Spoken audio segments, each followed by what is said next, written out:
What's happening here? Oh, sorry. Continue. Now we're live. It looks like we're live, maybe.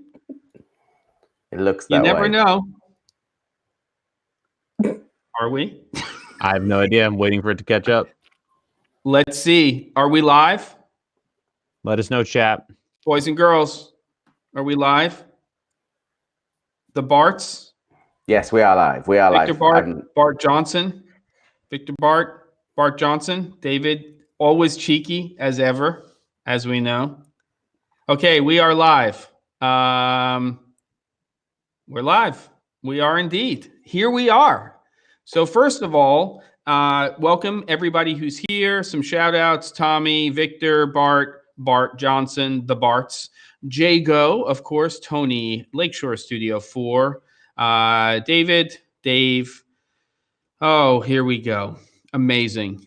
Wait, 360 Grad says no, not yet. I don't know what's happening on your computer, but everybody else is seeing us, brother. So here we are. So first and foremost, a little housekeeping. We want to formally apologize, which I've done behind the scenes, to our good friend Eric Naso for the absolute cluster, fill in the blank, last week with the live stream and everybody else that was there that hung out waiting for it to actually happen. My sincere apologies for what happened last week. Ben was probably skiing somewhere, so he didn't give a rat's ass, but here we are. I was actually, at the moment that you were going live, I was actually in bed with my next door neighbor. Too much information and not part of this show. Speaking of not part of this show, Bart Johnson is having a hazy IPA called Special Lady Friend from Jailbreak Brewing. Just kidding. There you go. So looks kind of cool. Everything is Big Lebowski themed beers. And tell us what you're drinking as we go through the rounds here. 478 is the meter you want, by the way, 360 Grad from Seconic. That's all I got for you on that. So let's start, first of all, by welcoming back our sleeping with his neighbor while on a ski trip friend from the Czech Republic. It is Mr. Ben Barden. Ben, how are you today? I'm good. Very good. Thank you very much. And your good self. Anything I can deflect from mannequins, I'll take. Thank you very much. and Caleb, how are you this week? I'm doing a lot better. Glad to be back and excited to pour myself a drink. Second drink in the last at least a month, maybe month and a half. Wow. So, good. Let's do this. Let's actually start with you with your first drink on camera and Flask for 2020. So let's go ahead and have you pour that. I believe it is your first one, is it? It might actually be. Or did you have one earlier in the year and you shouldn't have? I'm allowed to have one. I had one. Saying, I don't think you have had one in 2020 on the show. Maybe you have. Oh, you're right. That's what I'm saying. You're first. So you're going to pour first tonight. So let's do it. All right, here we go. So tonight we are sipping on Buffalo Trace Rye. There you go. Love my rye whiskey. Very nice. This is I did say 478. Yeah. Small batch. Yeah. I think it's rye. Oops. Yeah. Maybe it's not rye. Well, you like it. I'm totally wrong. The rye's upstairs. This is just straight up Buffalo Trace. So here we go. You know, I tried Four Roses again recently, and I didn't really like it a long time ago, but I was kind of digging it. Nice. There's a place near here that has Four Roses and a beer for $6 for happy hour. And you do a couple of phenomenal. And something else. It kind of does some stuff. Okay, so what about you, Ben? What are you having today? I've got a fridge full of really interesting beer, some of which was from Austria, and where I've just come back from, but I'm just not in the mood for it. It's too late. Midnight is too late to be drinking beer. So I have the decanter out. Here it is. Yeah, that's it. That's what I'm going for. I wanted something more interesting to talk about, but I'm not sacrificing my sleep for you. I don't think it's an exciting drinking week. It's just exciting to all be here. Kim, on the other hand, is having Cocktail Punk Orange Bitters. Got to get some. Trust me. Wait a minute. Are you adding the bitters, or is that the actual cocktail? It sounds good. interesting. It does sound Hendrick's good. Midsummer Solstice Gin and with tonic. Very refreshing. Jay goes Coniston- on with the Coniston Brewery, the Bluebird, something Yeah. I'm very familiar with. That's one of our local beers in the Lake District. Very good. You have to try that next time you're Loom. over. Okay. Welcome Loom Movies from Austria. Daniel Moore is here. Oh, you haven't been here. You really haven't been here for a while, Daniel Moore Photography. Yeah, it's been a while. It has been. How are you, Dan? Where's the And Loom Grumpy Movies. Loom Movies, I brought, it was Tillertal beer, which was where I was. There we go. Good. Kim's rocking an old fashioned. Which Lagavulin? Swiss single malt. Can you call it a single malt if it's from Switzerland? I don't know about that, but I'll take it. You're having a Swiss whiskey. How about that? Oh my, that shirt is mooraying like a mother over there, Ben. Just so you know, at least on my screen, it is. Oh, it is, yeah. like 5D Mark II Moray. Wow, it is. Yeah, it is. What was the Nikon or Nikon camera that was right before that had 720p video? Oh, the D90. Yeah, D90. You got D90 Moray right now going on, brother. I know. It's amazing. Oh, good old 8-year on the Lagavulin. Okay, here we go. I'm having Glenlivet 14. I'm doing the one in the cognac casks. Trying to get through this bottle. I'm a big fan for the price. So I'm having one of these and then going to see my son's basketball game after this. So we will have a hard out on the hour. Perfect. Okay, so here we are. That's called Swisky, Bart. You're right. A Swiss whiskey is called a Swisky. So that's what that's ridiculous. Oliver, welcome. Andres, here you are. And when am I going to come to Puerto Rico to drink Pitoro? I don't know if I would ever get back from Puerto Rico. I think maybe I'd rather have a Swisky than Puerto Rican Pitoro. I'm never making it Some back. nice Puerto Rico.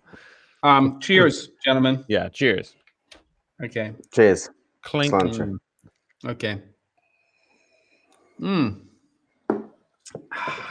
Some nice go down to Puerto Rico, get some nice distilled plantains. Distilled distilled obviously in that Think of like rum. a for those who haven't had a plantain before, think of a banana that's filled with sawdust and similar to the texture of a banana. And that's what a plantain is like. And that also roughly sums up the food of Puerto Rico. No offense to anyone from Puerto Rico. But I apologize. The food is just, it wasn't working for me. I don't know where you went. I grew up in New York City. And first of all, there's two types of plantains. You've got the sweet ones, and then you have the kind of savory, very starchy ones. If you get the sweet ones and they're cooked up with rice and beans, like yellow rice with beans and like stewed chicken, out of control. I grew up in New York. A lot of Puerto Rican friends. The shit that they're cooking in their kitchens, that stuff tasted good. Do you like maybe Cuban what's food? Going on? Is all the good cooks left or something? I think so. Maybe they did. They all moved to New York. Yeah, I tried. We went everywhere. We went all over the island, and just let's just say I was excited when I saw a food truck. Oh my god! All right. Anyway. Well, you know what? You know what the big mistake I don't even know how that came up. I'm sure you'll be welcomed back with open arms next time. Yes, right. It's going to be like Richard Hammond in Mexico. You didn't have any of that bootleg rum first. You should have the bootleg rum. That would have been the way to go. Can I do a little housekeeping here for a second? So I had an almost 1 hour tech support call with Lightstream today. We're going to give this a go for another couple of weeks because it sounds like the cluster that was Mofongo. Oh God! All right, enough with that. The tech support call basically said last Wednesday was just a mess over at Lightstream. They've resolved some things. They are doing some big upgrades on their system, so a lot of the not right now, not over the next couple of weeks, but you know how we have this robot or underwater audio thing. Hopefully, that's going to start to get better. Some of the stuff is just, internet stuff, but a lot of it is just upgrades and the service getting better and them being able to identify tech issues. So we'll see how it all goes. We want to stick with this platform primarily because of user experience. Caleb has talked about this. Caleb's kind of like the, he's the Yoda, at least Obi-Wan of the group when it comes to all this stuff. And, he's seen a lot of things, and I think he would admit that the user experience here is really nice with Lightstream. It's just reliability has been a problem. So let's see how it all goes. It's like Lightstream is like the beta of a brand new Mac OS major update. Yeah, the UI is wonderful, but the stability is beyond questionable. Well, not just questionable. Whereas other methods are like Linux. Everything seems to work great all the time, but it's Linux, which just makes you sad for those who have dealt with Linux. It just makes you sad. Just kind of like, oh. Yeah. So the Lightstream's been great in others, yeah. Abu, nice to have you. So we'll see how that all goes. And Loom Movies, I don't really have any thoughts on the EOS R5 announcement because it's so vague, but still trying to say things are going to be there. I don't feel like I have any true understanding of what this camera is going to be. There's no information about the format, bit rates, or anything else. And, resolution is poo-poo if we don't know what all those other ingredients are. That's that's what I got. So same. Absolutely the same. I got all excited. Jago sent me a message the other day on WhatsApp and he said, have you seen this? And then I was on this ski holiday, so I got back in the evening, desperate look at specs, and then I actually read Canon's release, and they're just none. Other than the 8K, but it doesn't tell you anything about what that's made up of at all in terms of bit rates, codecs, anything else. But hey, if it's a full frame 4K EOS R, big change. That's awesome. Yeah, absolutely. Saying something. Absolutely. That's literally all they have to do. That's it. Yep. And hey, Shiznuts, I saw you the other day also watching aeroplanes land all afternoon on the Sunday in that storm on Big Jet TV, which if you're not subscribed to that, it's amazing. This is this YouTube channel where they go and park themselves at the end of a runway and watch planes landing in the storm. And I was watching this and I saw Chiznuts pop up. Yeah, I was watching that. Nice. Cool. All right. We got a lot of chat going on in here. Some camera. Got Mr. Wood as well. Callum, welcome. Subscribe if you haven't. This channel has some merit occasionally. If you want to learn about stuff. There's not fancy pants over here, but we're talking about the real deal. Let's get on with business. So this week, gentlemen, we are picking up the episode that we were going to do with Eric last week. Unfortunately, we're going to have to reschedule with him.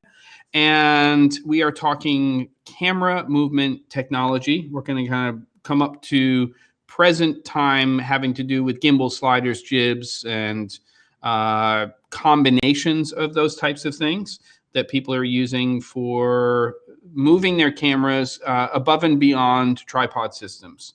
So companies that would be involved in that space, and just add other companies if you can think of them. Edelkrone or Edelkrone, depending on how you say it.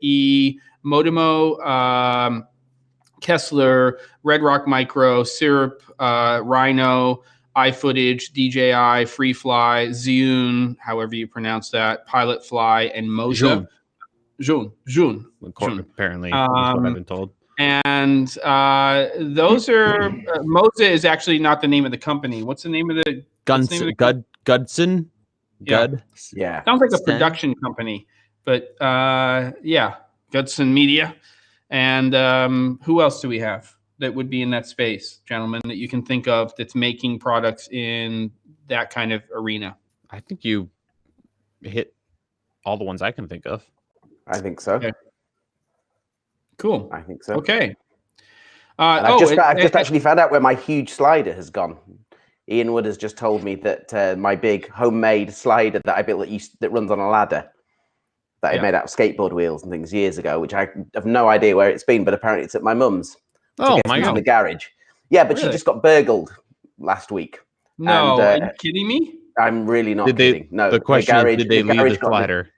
I would put any money that they left that janky thing in there. I'm sorry to hear that. She's okay, right? She's fine. They went into they were in the garage rather than the house. But still bad. Lots of other places in the same area got done too. But but good to know that is in there. And I would bet an awful lot of money that my homemade slider is still there. Okay. So. Well, I thought you were going to actually say that slider, they found it in the bed of your neighbors, but I guess that's not true. So that's really stuck with you, hasn't it? That you never know. Well, it has, really. I don't know what that means. When you guys were about to go on last week, I was going to bed with my neighbor. I mean, I don't know. Going to bed with isn't what I said. What I said was I was in bed with. No, that's, I think, a different meaning. Well, in bed is even, you're there already. All right, rig wheels. That's another one, by the way. They're still around. So, yeah. You know, it's heartbreaking. Kim mentioned Cinovate. Oh, Cinovate. I know we haven't seen them in a while, and I just went to their website, and it's gone. Good old Dennis. I love Dennis. But what sucks is, but their site was still up, so you could go back and see remembering all the good stuff.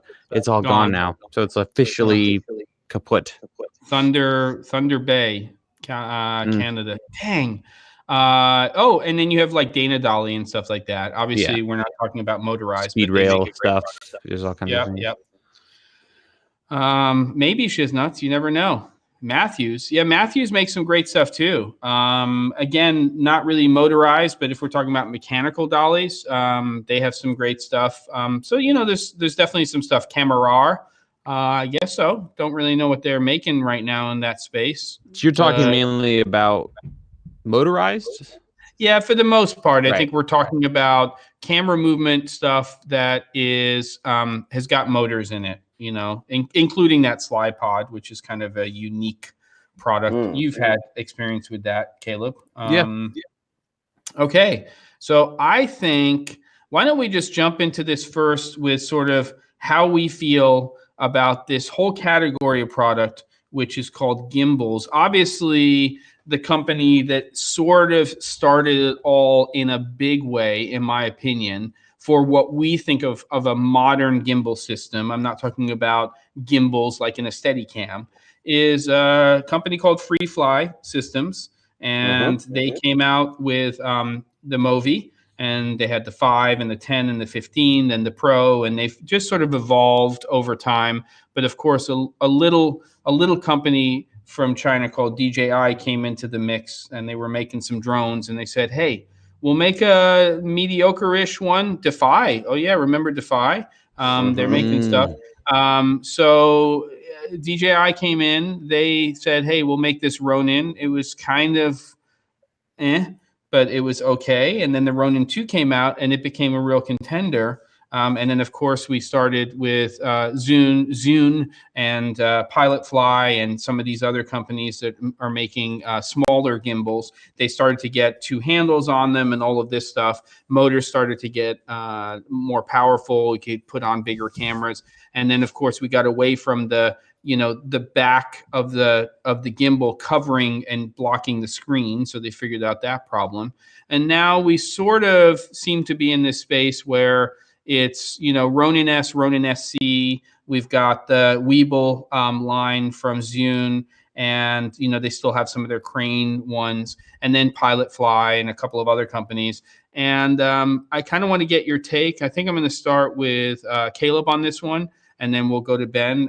Just before we do, I just have a slight power issue that I need to sort out on my laptop. I will be back in 30 seconds. Cool. Okay, awesome, good. So Caleb, why don't you give us your take on the current state of gimbals? Sure. One other brand I don't know if you mentioned, Syrup. I did mention them. Yep. And they're now part of the Vitek group company. That's right. Yep, They're Magic Genie or whatever. Yeah. So gimbals, they're super cool. There's so many now. So many Chinese companies making them.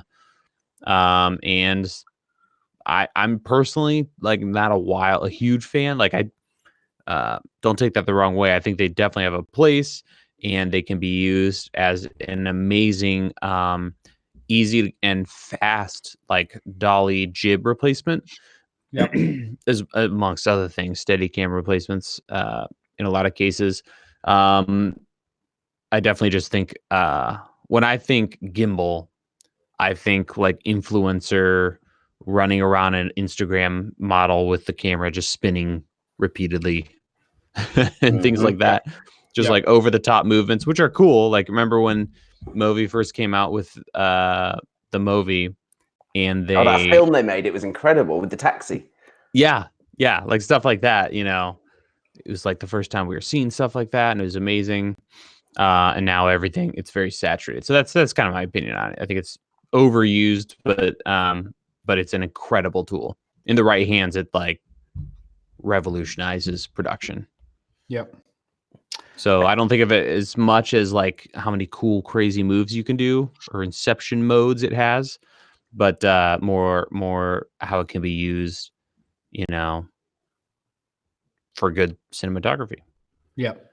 And to that end, we are starting to see some companies obviously there's the smartphone gimbals too. We'll leave that category out for today. But on the high end, we're starting to see, behind the scenes footage of not only Steadicams, but Steadicams combined with motorized gimbals. And then if anybody's seen 1917, they've got a mini LF on a gimbal, not for every shot, but it is the appropriate tool for certain continuous shots that people are doing where there's handoffs from something that may be a crane or a jib, and then somebody's grabbing the gimbal off of there and then handing it off to somebody else. So I think that there's some pretty interesting applications in that space. Where do gimbals sort of sit with you and how you look at them today, Ben, for what you're either doing or just the way you see it in the industry as a whole? Kind of very similar to Caleb, really. I think they're amazing tools. When they first came out, and when everyone was blown away by that film that Movi released. Yep. And Vincent Laforet. Yeah, exactly. Yeah. And then because they were handing that thing off from a helicopter, they had a guy on rollerblades hanging off the back of this taxi because they had the BTS film.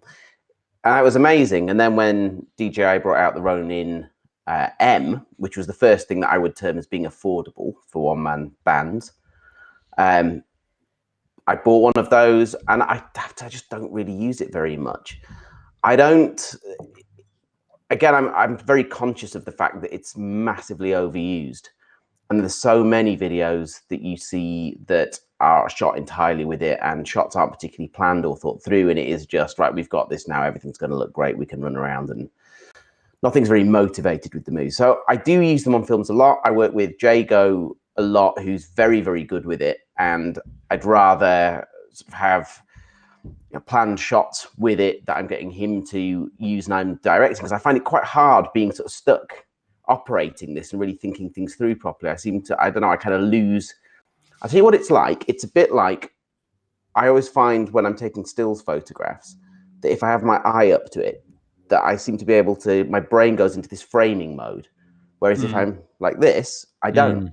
It's a weird thing. And I find it's maybe a little like that with gimbal shots. So I do use them, I think, with a good operator and with planned out, and using them in amongst lots of other sort of stabilized footage, as in stuff that's been on sticks or stuff that's handheld as well, not just entirely that. I think it has its place, definitely. I think they're great things.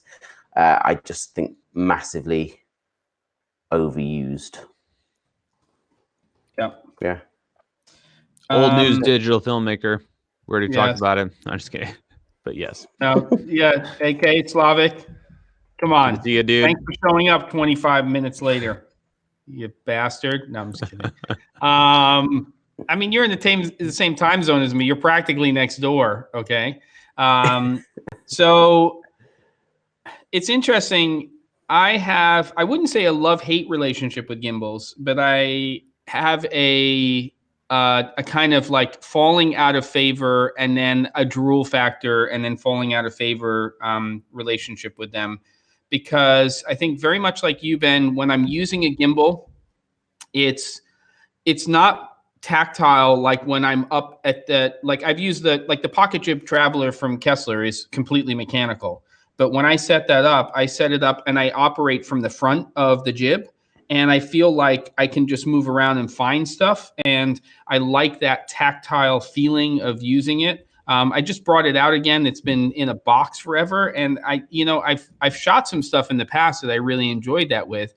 And every time I set up the gimbal, it's almost like I just wish I had one camera that was sitting on a gimbal, but I don't have that luxury. So I see something in terms of a shot or something that I want to get, and it's definitely not a gimbal shot. And I have to, futz around with turning off the gimbal, get the camera off. I have to get it into the place, and then I feel like I'm resetting and it's taking too long to do that. Whereas if it was all set up and I could just take it off of, a C-stand and then just go shoot something and then go back to another camera that was set up on a monopod or handheld or whatever it was, it would definitely be that way. That said, I'm giving it one more chance. I've drank the Kool-Aid and I've got a Weeble S coming in to try for a couple of weeks. And I'm going to see, does this actually change my viewpoint? I mean, I have the crane. I've always gotten some, nice stuff there, but I just feel like it doesn't suit me in terms of my style of shooting, but I'm totally for people who use it. I think the biggest disadvantage to gimbals is lack of repeatability, because you can make a shot happen, but it's very hard to make that shot happen the same way over and over again. So that's always a little bit dodgy for me. What I do love is that most of these new gimbals can actually operate like a remote head. And you can use either an app or you can use a little remote, and you can actually pan and tilt and operate it that way. And of course, some of them actually have follow modes as well. So I think that's pretty cool. Yeah. I mean, I'd be interested to see how you get on with the what's it called? The Weeble yeah. Wobbles. The Weeble wobble. I think in the same way that if I am using one, I did a shoot here a couple of weeks ago, and I just rigged up the EOS R on the gimbal with an external recorder monitor.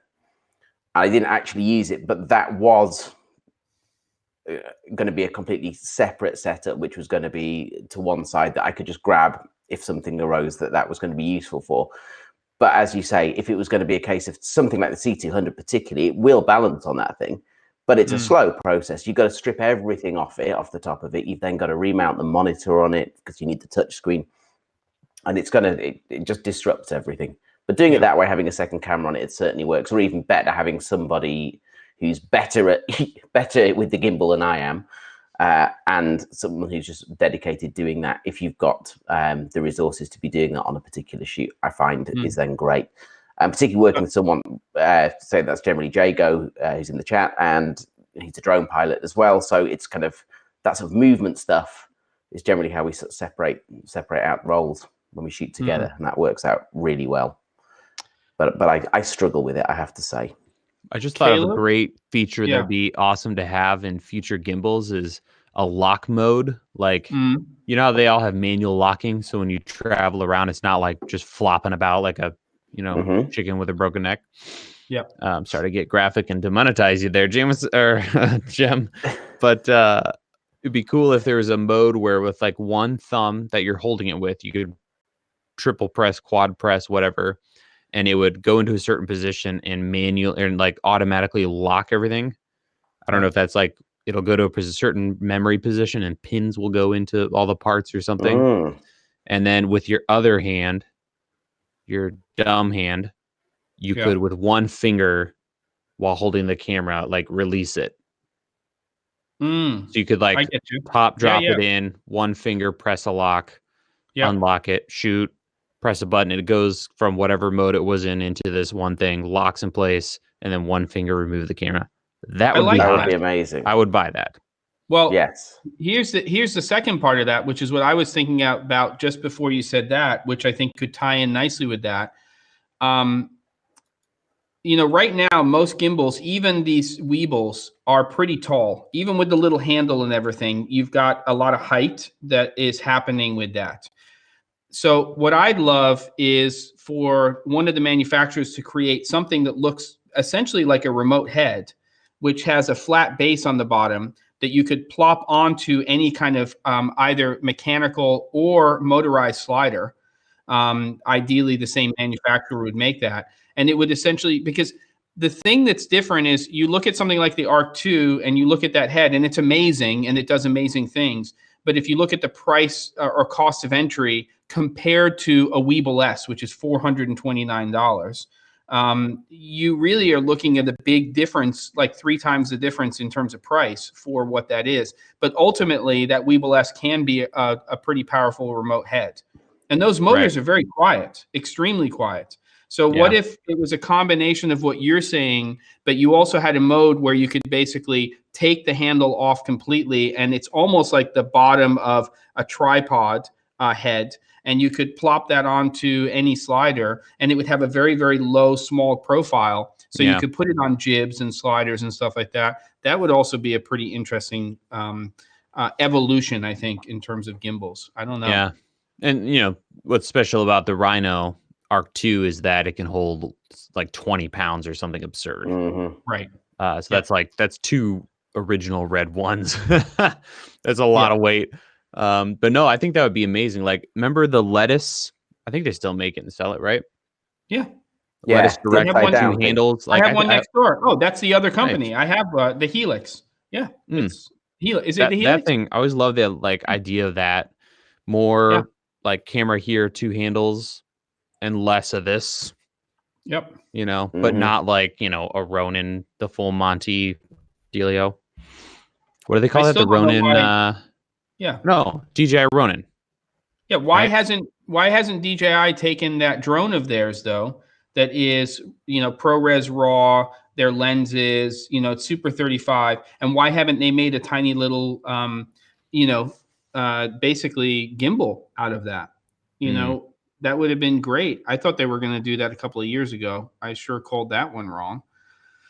Well, they did do with. You could use their off the Inspire, which did the RAW. You could take the camera off that, and you could put that onto their original. What do they call it? The little handheld. Osmo. The Osmo. So the original Osmo, you could use the I can't remember the designation for the camera, but it was there essentially the one that did RAW. You could get the adapter plate to put that on, so you could use that then. But they haven't done one for the later models. It was very expensive. No, did the Osmo like work? Like, it worked, but did it? I remember when it came out, the internet was in a craze over that thing. And did all that kind of die off, or do you think that took off? I don't know. I don't know. I mean, are people buying the Osmo Action and all that stuff now too? I don't know. I have one. I have the mini one, and it's brilliant. It's such a good for the size of it. Yeah. And if you've got some light, like anything that size, it needs some light.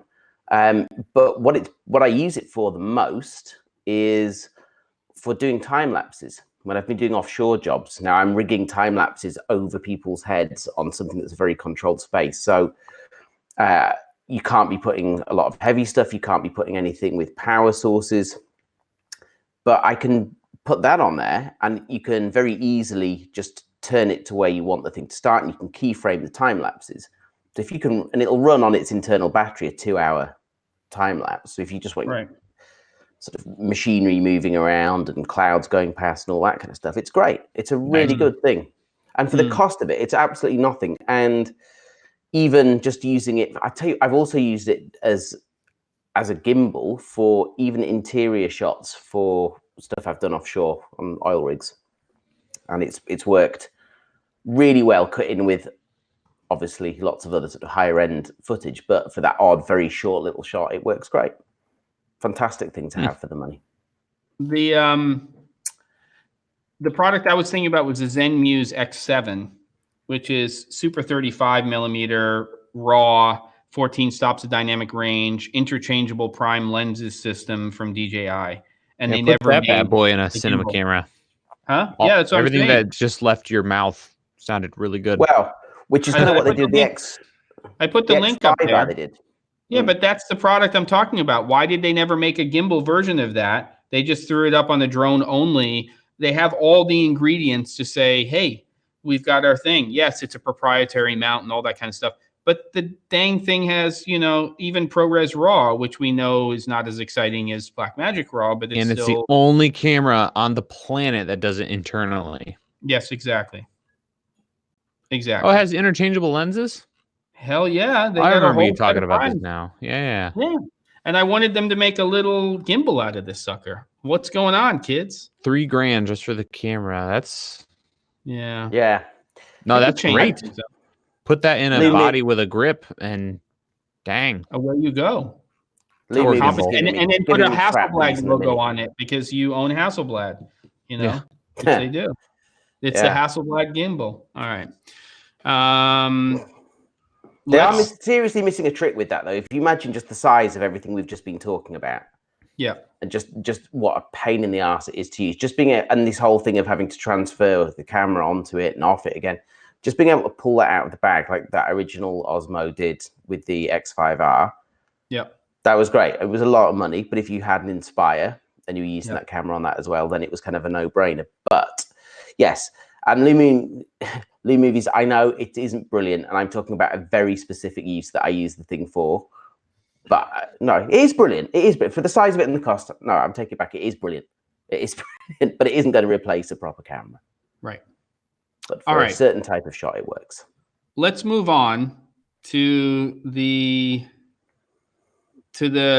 probably smaller category of product, which is Jibs. And of course, one of the things that sort of sparked this topic was the Jib 1 coming out from Edelkrone.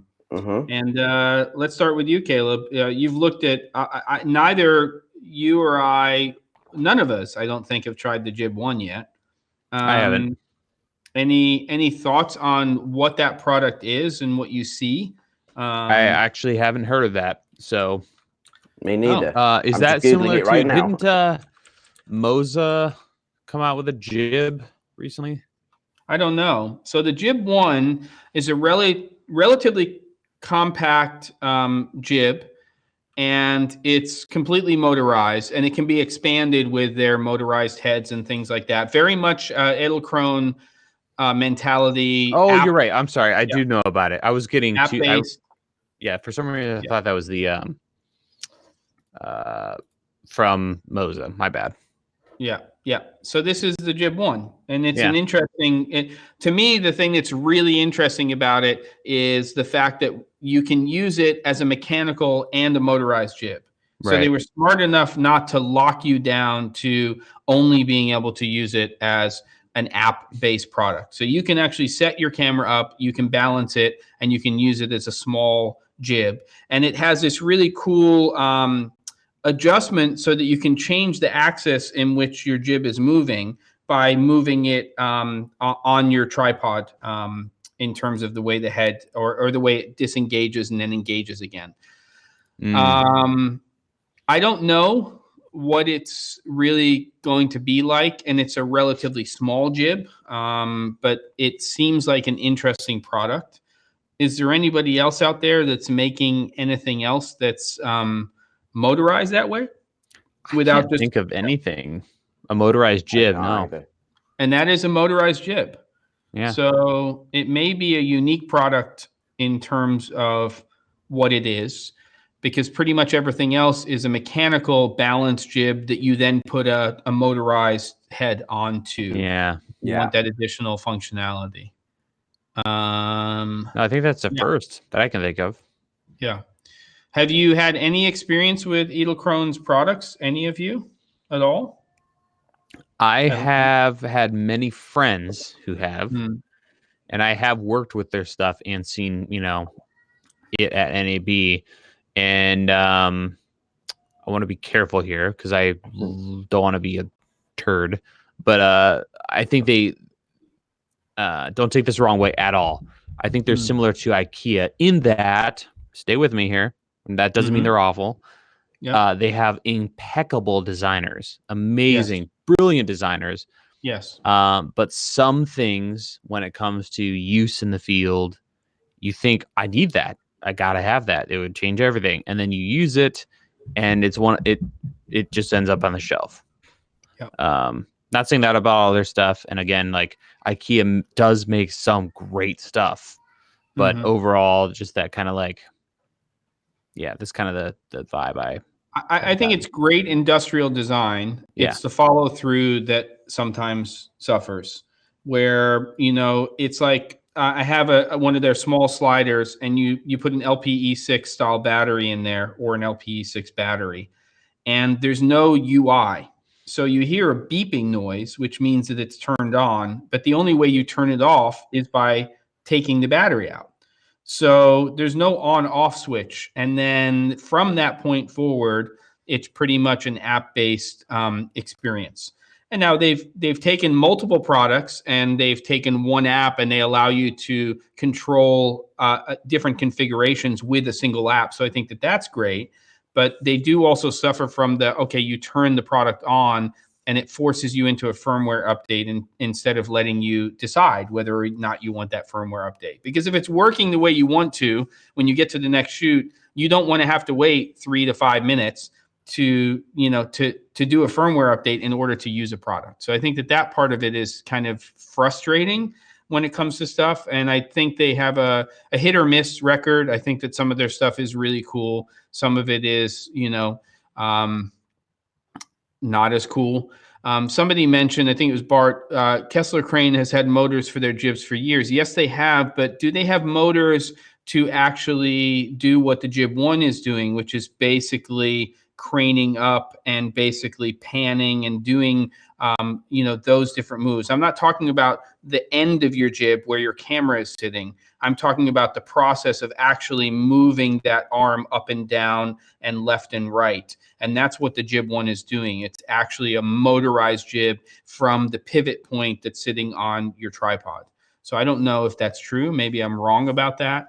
But generally, when you have a jib operator, they're at the back, and they have a monitor, and they have complete control over what the camera is doing, but they're the ones that are actually moving the jib itself.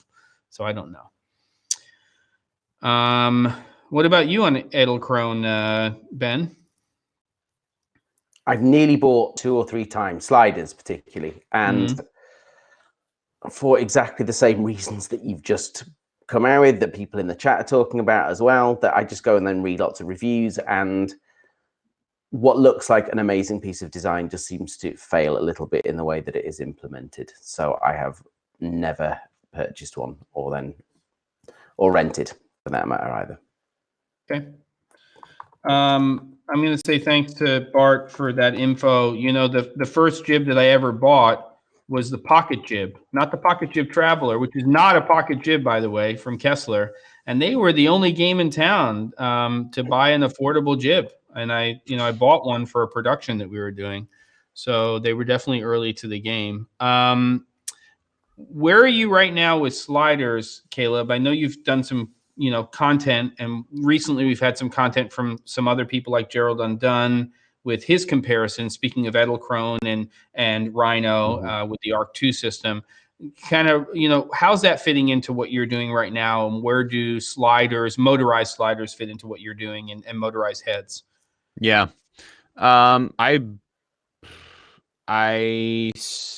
It's getting interesting because a lot of this stuff is close to that kind of all-in-one solution that we would love to have. Like what you were talking about earlier about some kind of like essentially the Arc 2 with 2 handles, a little smaller. Would be like, it'd be cool if it was like Rhino meets Edelkrone, in that there's multiple devices options, but it's maybe a little more hardy. And I think it's starting to get pretty interesting.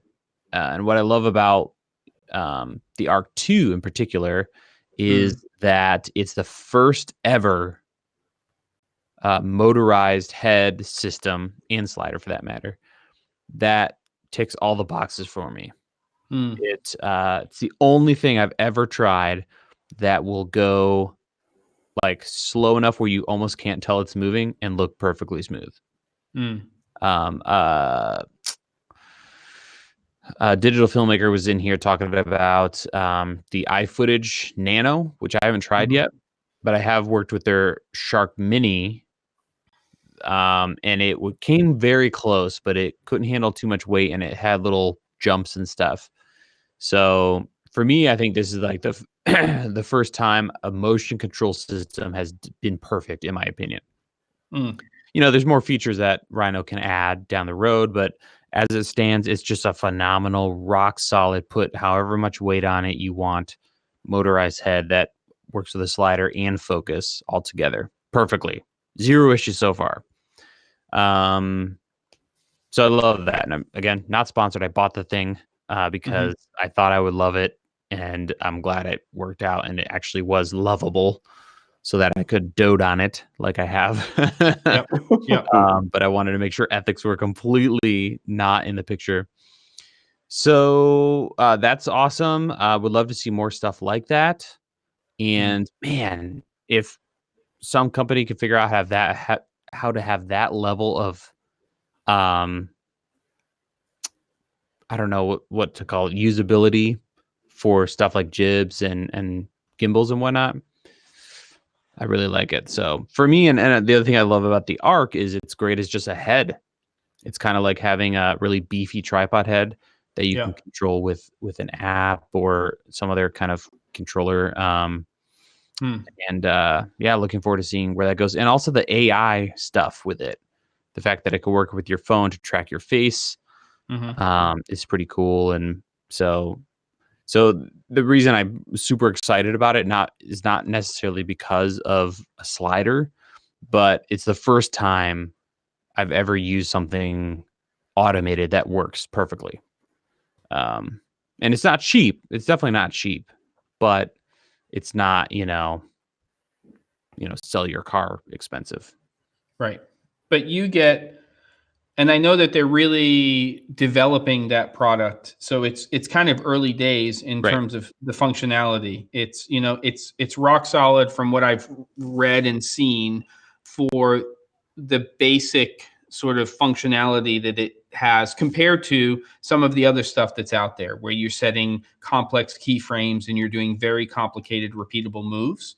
But it seems like they could take that product that way. Other companies that are doing that, obviously, Kessler Crane has repeatability, keyframeable, and they've got it figured out.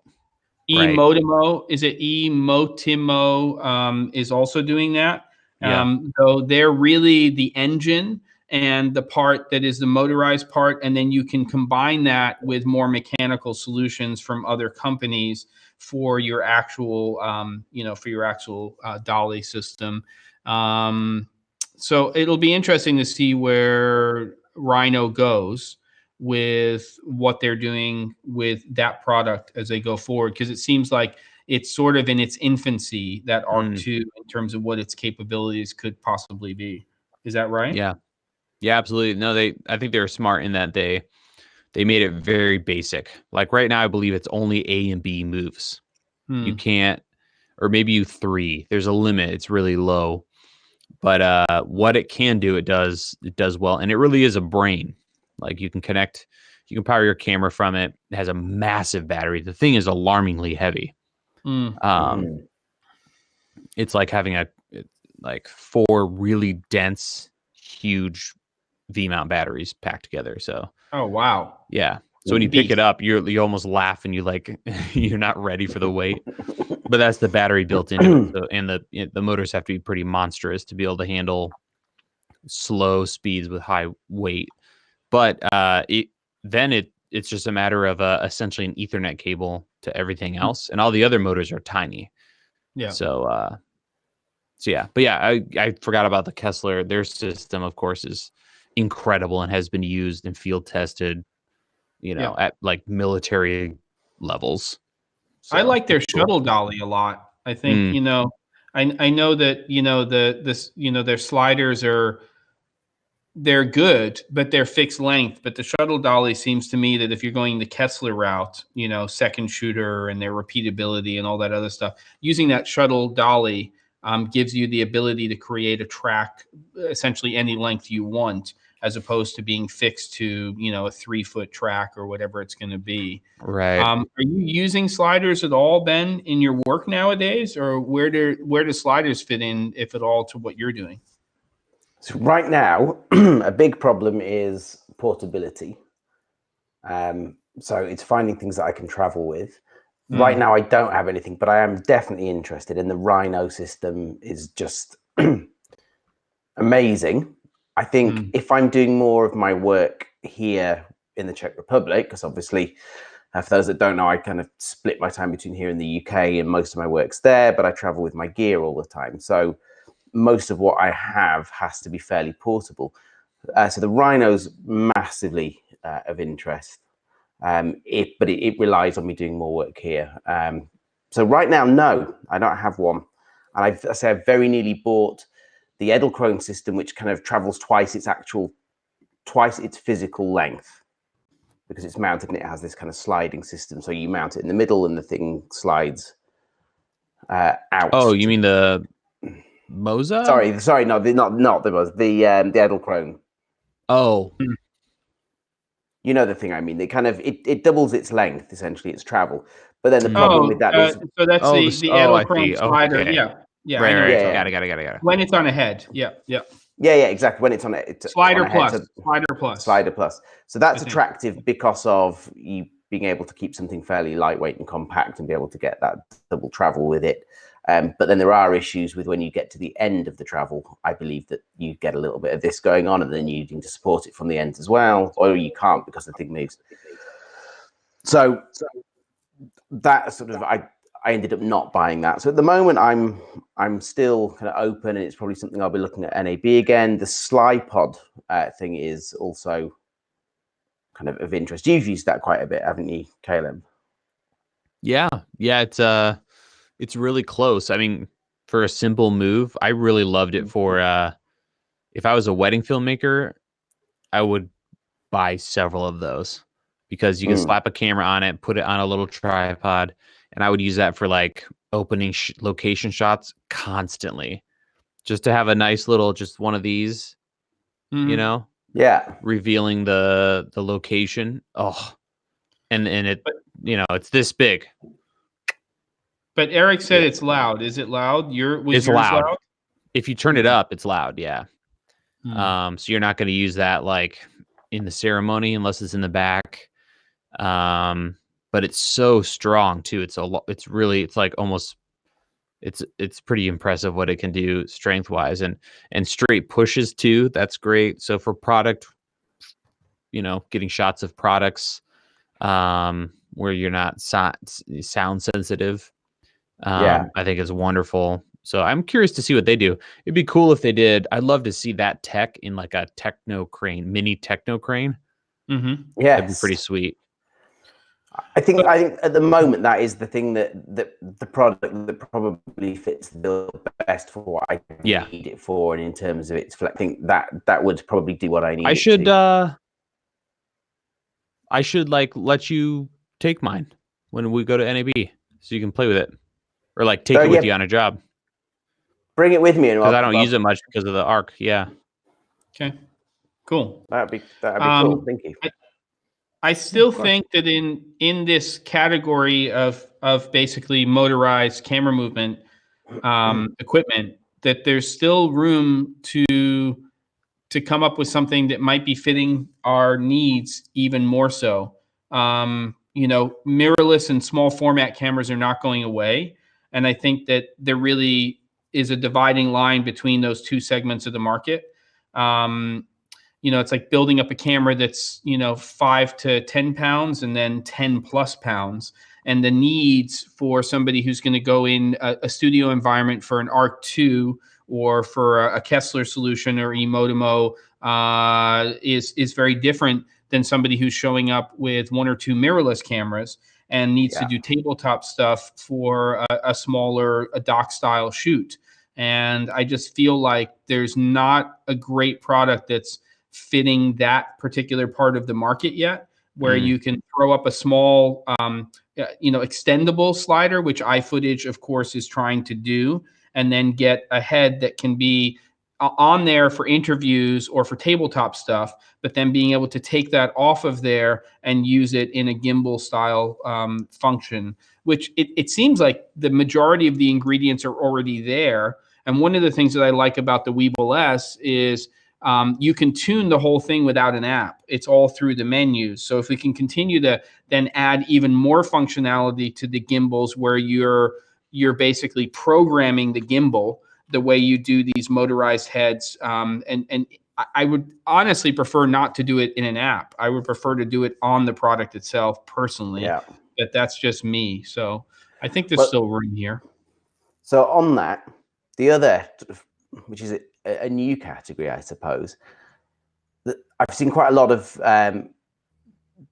videos recently of the kind of the automotive style robotics for high speed filming, where they're moving moving things at an incredible pace around a space in kind of 3 dimensions, and it's being able to position that camera very quickly, do these and completely accurate, perfectly repeatable moves.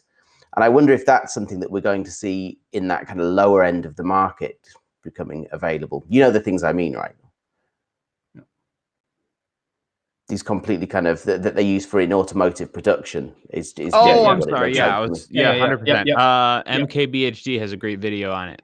He went and went to the factory where they use them and made them, or whoever makes that, and then he ended up either getting one or buying one, for his studio. Are you talking about motorized precision? Those crazy cameras that can in a split second move in these insane. So there's a guy. This guy is not far from here. He's part owner in that company. Get out of here. It's Motorized Precision. It's based out of Portland, and I'm supposed to actually go there and see all of that stuff in action.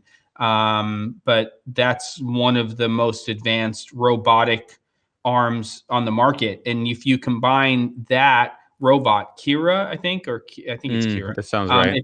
If you combine that system that they've developed with a Phantom camera, then the stuff that they're shooting is absolutely insane, and it's precision to a millimeter. They can repeat a shot over and over again, which is just crazy. And why can't that come downstream at some point? I think it can. And what would be really amazing is eventually, if you're a tabletop person, you basically have one of these articulating robotic arms that can still act like a motorized head, but it also can do these crazy little moves, in terms of things. I think that could happen at some point. Maybe. And we should mention at least it's interesting to think about how Movi and FreeFly, the M10, I looked it up on the internet, came out in 2013. Amazing. So that was the first gimbal, right? To an extent. Yeah. And if you think about how far we've come in 7 years, it's absurd. Not even 7 years. It's wild. So 7 years from now, it's just going to be stupid. Yeah, I mean, there's definitely evolution here. Is it going to be? Is it going to be? I think it's evolution. Because the technology already exists in the high end, so it's just whether or not we get our hands on it in a more affordable way. But everything else has moved that way, so I think it'll be interesting to see what happens. This is going to be an odd year at NAB as we sort of wrap the show, because what's happening in China is obviously having a tremendous impact on the industry right now. So it is, and it's not going to be solved by then. I don't think things are going to be any better by that point. So that favorite part of Central Hall, which Caleb loves to spend a lot of time at, I think is going to have a different feel this year. But it'll be interesting to see how that changes our conversations with the other companies that are there. And we're gonna see how that all plays out. I've been playing around with this mix book from Roscoe, which is for DMG Labs, and I've been having a lot of fun with this. I have one of their light fixtures coming in soon, which I think is interesting, which gets into a whole other conversation is in terms of where we're going with RGB and LED lights and how cameras are or aren't capturing those colors properly.